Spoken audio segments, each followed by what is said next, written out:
time to get geeked up. This movie, like we said, is mired in controversy. And, it's not the first time controversial movies have popped up. I don't think we've actually watched any on Netflix yet.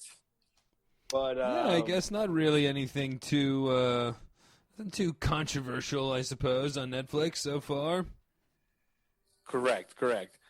Me and you have had our disputes on XOXO and The War Machine. Major controversy on The Hater. I guess The Hater was kind of a controversial one. Again, that's a foreign film. Sure. But it was. Me and you had our big beef about the internet. The big debate. But that movie had a little bit of controversy again. But much like this, dude, this one had more legs behind it.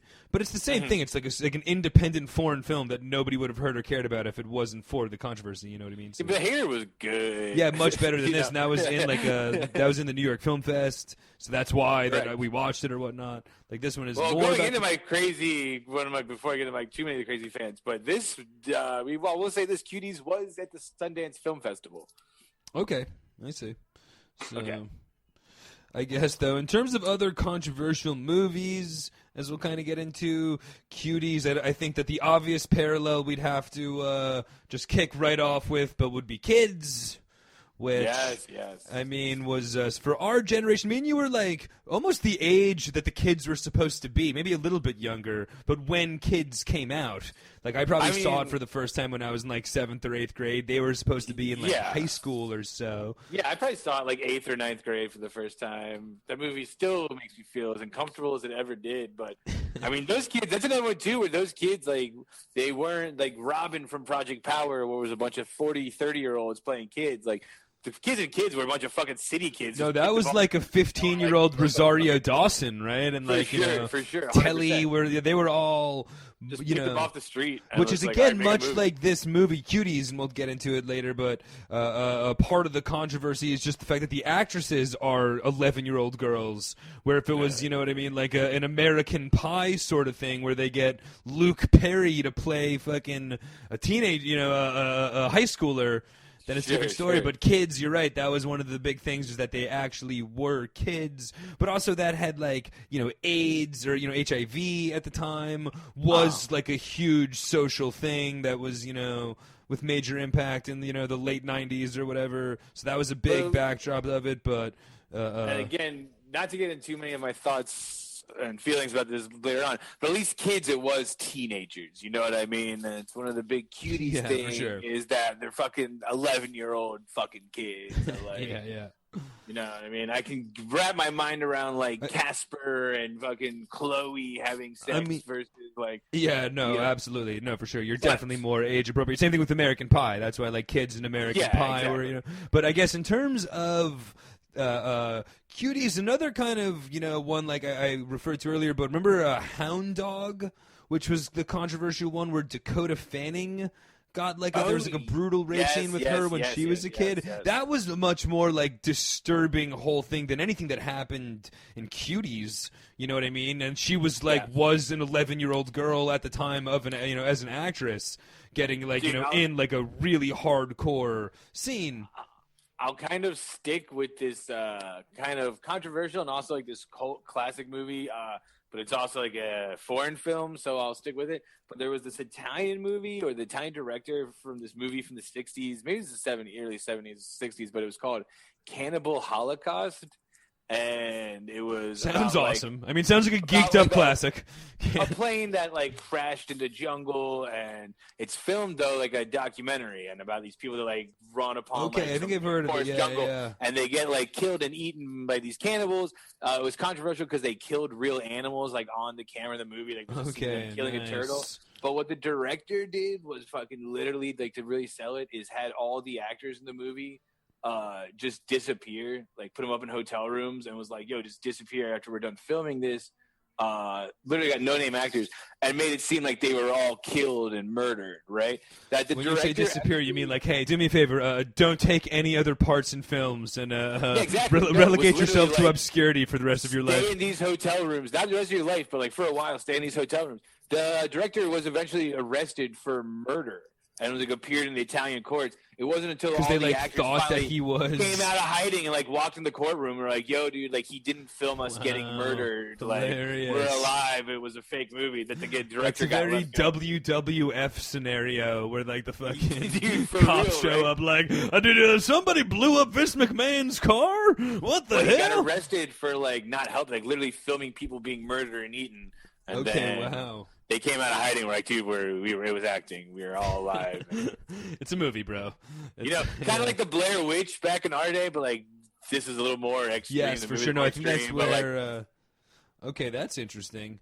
I guess there are a couple of like the classic '70s era ones. I guess the one that kind of reminds me of that one, but I've never seen it. You might have. I'd say you have better odds of seeing it than me. But Faces of Death. never watched it. Okay. Why would I have better odds of watching that? I don't know. You're a little bit more of like a horror sci-fi because I mean it's More of a sci-fi. Faces of Death is literally just videos of people dying. There's nothing science fiction about it. Getting hit by a fucking There's nothing train. to sigh nor fi about the real life crazy. I was not ever able to like. How about Rotten.com? And Yeah, none of that shit. See, like, because for me, even today's parallel for all that stuff, though, and I feel way more fucking controversial in my book than Cuties, but like Saw or Texas Chainsaw Massacre or any of these, like, do you like you will that- watch those that- movies, right? Kind of. I'm not a huge horror person where I'll go out and like. I won't go to the theaters. I mean, I'm still a coward. Like, I still get afraid of horror movies. Okay. But like, Yeah, that's right. I forget that you're as well a giant puss, much like me. yeah, So, I'm watching them at home, like in control of the volume and everything. But I would watch one of those movies knowing it's actors than I would ever like watch a Faces of Death or what was the website you said, Rotten or whatever. the fuck. yeah.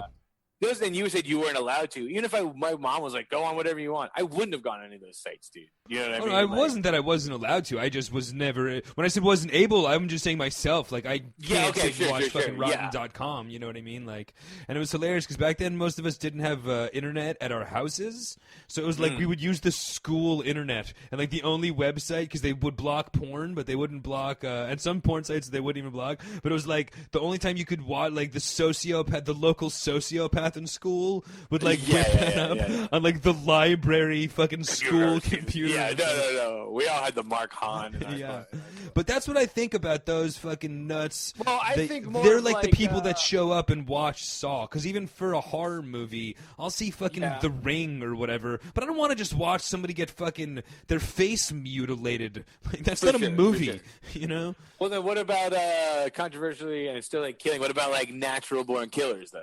That movie Okay, that was a is controversial ultra controversial, and it's now that movie I think is fucking great. Love it. You know what I mean? Like Yeah, of cinematic fucking gold, dude. Still Mickey in love Lowry, with Juliette Lewis, fucking ever since seeing it. Always wanted my Mork and Mindy fucking relationship.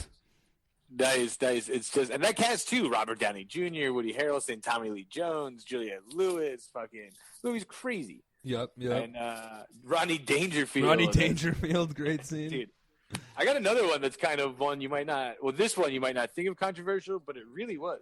What about the Seth Rogen, James Franco movie, The Interview, where I vaguely remember The Interview. we almost went to war with North Korea because they made a goddamn movie about fucking killing Kim Jong. Yeah, like the Sony hack. That's happened true, because and of that. yeah. Sony got all hacked because of that. They didn't release it in the theaters. I was gonna say, because, did it not get released? Yeah, because North Korea's like, we'll fucking kill you, motherfucker. Yeah, we don't fuck around with that kind of shit. Right? Yeah, eventually Netflix did it, but like, Did you ever see it? Yeah, hell yeah, it's on Netflix right now. Is it good at all, or it's funny enough? it's just like a regular Seth goofy Rogen Seth Rogen? I would say another kind of another Oliver Stone one, and like with some political ties, like The Interview. But there was that Oliver Stone 9/11. I guess that was maybe a little bit more of a documentary or whatnot, and this might be a little bit more of like a New York-centric story where it was just like they didn't want it in theaters because there's literally fucking people jumping out of the building and whatnot and being recorded on their, like just very, very close, in-depth look at the whole 9/11 situation. And that was, for me, again, that's not the kind of thing that I'd want to watch. You know, I was around for 9/11. I don't necessarily need to watch the Oliver Stone documentary. Do I think that it should be fucking boycotted? In New York, don't put it in your theater if you don't want to. I get it. You know what I mean? But do I think that the movie should be fucking stopped or anything like that? Or do I think there's anything wrong with making it? You know, I would say definitely not. That one, I think, was more of a documentary than a movie, but... Sure. Well, he also made W while W was still in office. About like, look at this asshole, James Bond. Yeah, but I mean, W was such like a... everybody was on the same page that W is a dope. There are some more, I guess the main demo of really controversial ones, though, would be the religious ones. All right, from our demo, from our era, it would be Passion of the Christ with Mel Gibson and just like the extreme violence. Jim Caviezel, which they just announced they're making the sequel to that movie right now, Passion of the Christ. Literally about him. Easter? Yeah, exactly. That's exactly what they're making. And Jim Caviezel said The Resurrection? It's the biggest grossing movie of all time. And Mel Gibson's directing it again. Jim Caviezel's playing Jesus again. So I mean, if you're going to do Good Friday, you got to do Easter Sunday for us. You know what I mean? But then there was also the last Temptation of Christ, which is the Scorsese, Willem Dafoe. Which is a real masterpiece, honestly. Fucking great movie. Willem Dafoe, like you said, is amazing. When he's knocking dudes out at the market, come on, it's the best. But that one, I think, was a little bit more controversial. It was a little bit before our time. But I think that was more just controversial in, like, the everybody's reception to it. And that was back in, like, the 70s or maybe early 80s when religion was held in a little bit higher regard, I'd say, than it is now after all of the fucking, you know, just we're at a different time in the world with religion. Well, for sure. I mean, I don't know. Even when Dogma came out, people went fucking bonkers. With Jay and Silent Bob, you know, fighting the devil. Really? I love Dogma, but I don't remember. Was that was a controversial? The Catholic Church, Buddy Jesus, and George Carlin as a cardinal. Yeah. There was a ton of Catholicism now. Anything with the church or religion, it's kind of crazy. The reason the Passion, though, because the last Temptation of the Christ was controversial because, again, I think he, like, bangs Mary. He's punching people out in the market. The reason the Passion of the Christ was so controversial, though, if you remember, is because it was also, like, the height of Mel Gibson's being like, no, Jewish people are the worst.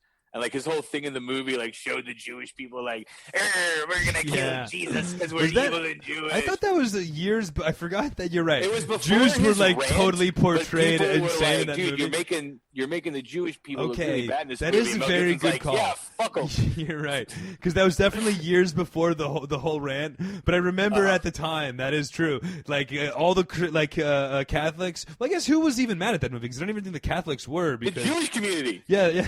Was it just mad because they were, like, portrayed as just total scumbags? Yeah, dude. Hilarious. I also have one that's because just real quick about the Catholic Church, but there was in more recent years movies dealing with all of the sex scandals and molestation stuff and whatnot, which is definitely at one point, like I said, in the 80s was maybe a little bit more rarefied ground to step on, and now it's pretty fucking common knowledge. You know what I mean? And for commonplace. Real, man, so would people go as crazy on SNL if like Sinead O'Connor ripped up a picture of the Pope right now? Would people be like, "Oh, this is crazy"? No, exactly, or dude. People be like, "No, I get it." And honestly, dude, just to think about it, it is a good.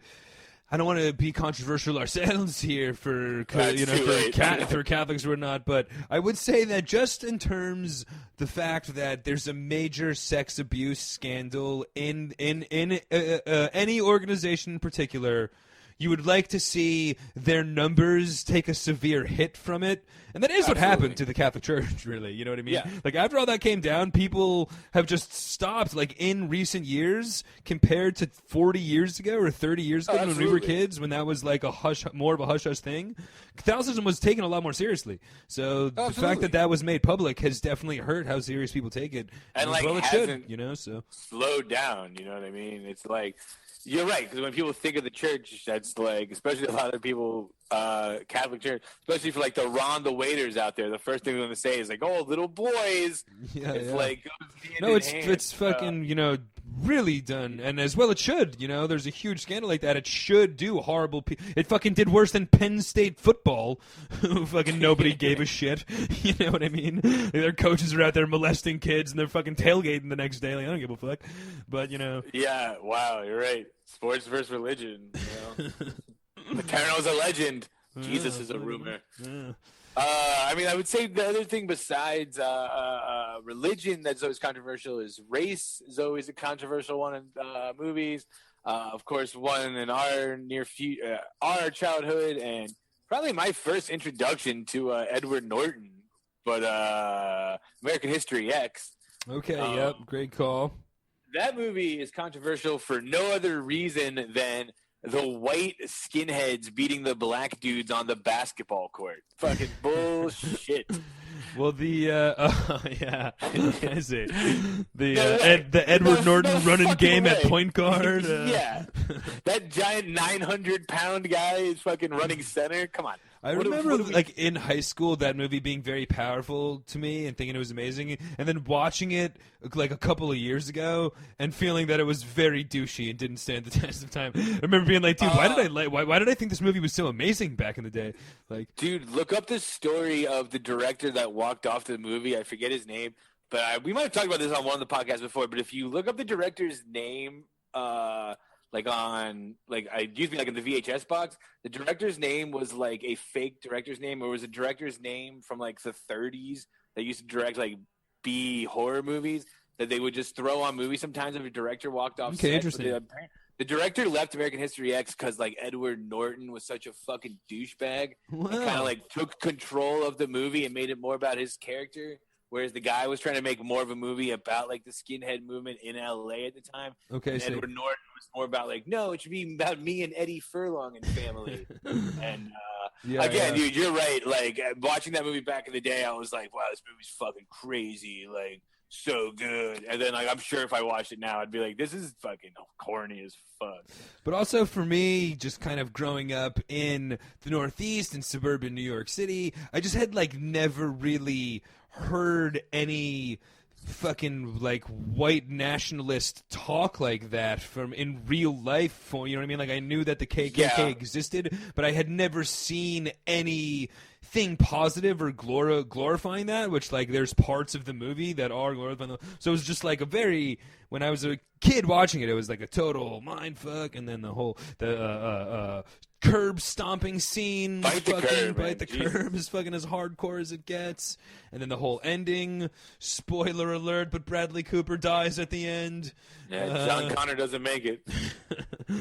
But definitely that's a great one though for sure. And race definitely always a controversial subject. Even like there's another one that's really crazy, and again, it's from you might know this. I think it's from like the 20s, but it's called "Birth of a Nation." Oh yeah, for sure. The whole movie is like a glorification of like the Ku Klux Klan. Yeah, well, "Birth of a Nation" and like "Triumph of Wills" are both like those are like actual propaganda films. For sure. Well, "Birth of a Nation" is crazy though because like they still show it in film classes because not only is it this super racist movie that should be shown, but they have to show it because it's also like one of the first movies to do like cutaway scenes and like fade outs and invented so much stuff that's still used in movies. I was gonna say, it's like the most revolutionary movie of all time. Sure, and it's about like the worst subject in the world, but they have to show it because it's like, well, fucking like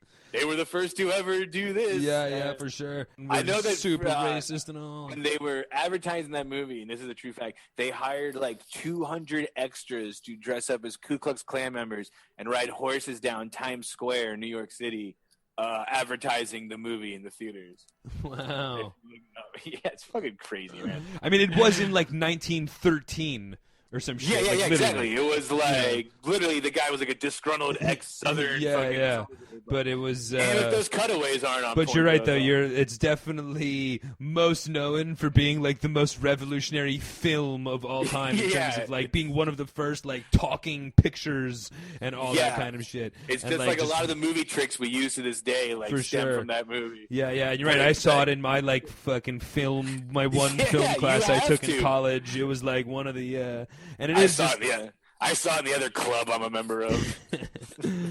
I guess the only other one I would really think of is, I think to me, maybe the first controversial movie that like I heard about kind of growing up as a kid, and then when I worked at Blockbuster, I was finally like, dude, I'm going to watch this thing. And I yoinked the VHS and watched it home. But Clockwork Orange was always a movie I was told not to watch.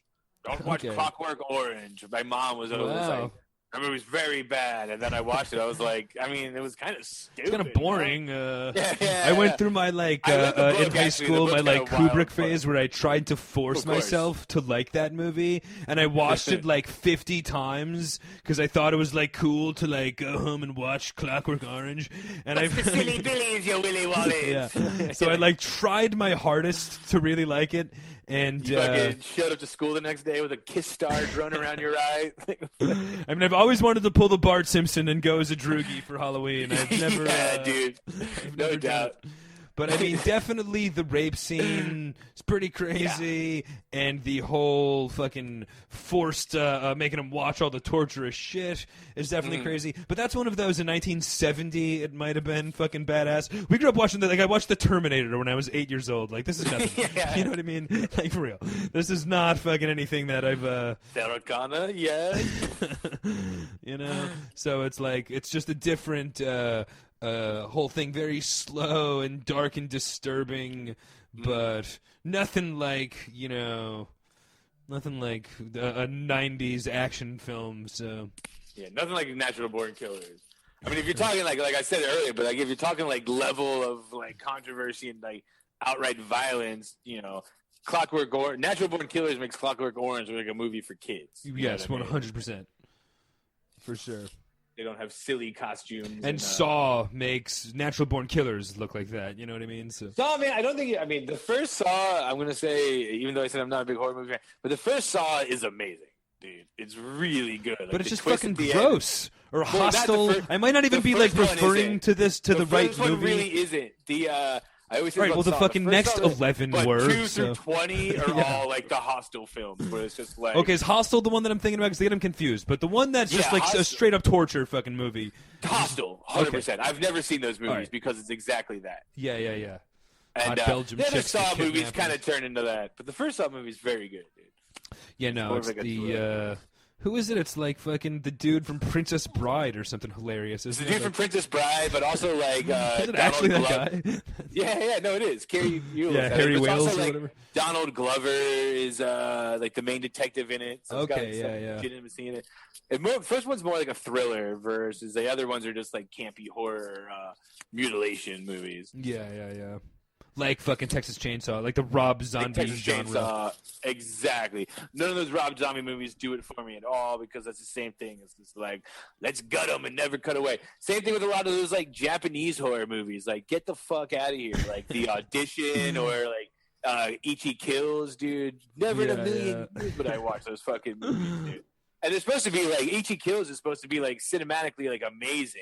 And like, there's no way I'm gonna watch. Take your word for it. Fucking pluck some guy. So is Birth of a Nation. I'm not watching it. Goddammit. Yeah. Exactly. Ooh, baby, it's time to get geeked up.